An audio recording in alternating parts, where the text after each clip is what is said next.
हाँ जी, बहुत शुक्रिया। इस वक्त मैं ज़फ़रवाल के इलाके हंजली में नाला डेक पर खड़ा हूँ, जहाँ मेरे पीछे आप ये अधूरा पुल देख सकते हैं। पूरे 11 महीने गुजर चुके हैं। पिछले साल जो है सैलाब में ये बह गया था, लेकिन ये आज तक मुकम्मल नहीं हो सका।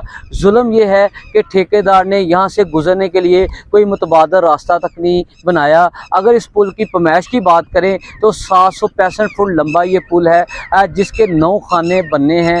हर खाने में जो है 4 गार्डर आने हैं, यानी कुल 36 गार्डर लगेंगे।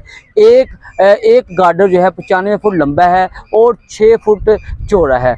20 पिलर्स पर खड़ा होने वाला ये अहम मंसूबा जो है, अहम प्रोजेक्ट, मेगा प्रोजेक्ट जो है, ठेकेदार की सुस्ती की वजह से रुका हुआ है। अब रास्ता ना होने की वजह से यहाँ 2 से 3 कश्तियाँ चल रही हैं, जिन्होंने लोगों की मजबूरी का फ़ायदा उठाकर इसे बाकायदा कमाई का अड्डा ही बना लिया है। सियालकोट या ज़फ़रवाल से आने जाने वाले जो मुसाफिर हैं, स्कूल के बच्चे हों, मोटरसाइकिल वाले हों, कोई मरीज़ हो, हर बंदा अपनी जेब से पैसे देकर कश्तियों में ख्वार होकर ये नाला पार कर रहे हैं। ऊपर से अब मानसून का सीज़न जो है वो सर पर है और दोबारा सैलाब का ख़तरा खड़ा है, लेकिन इंतज़ामिया जो है खामोश है।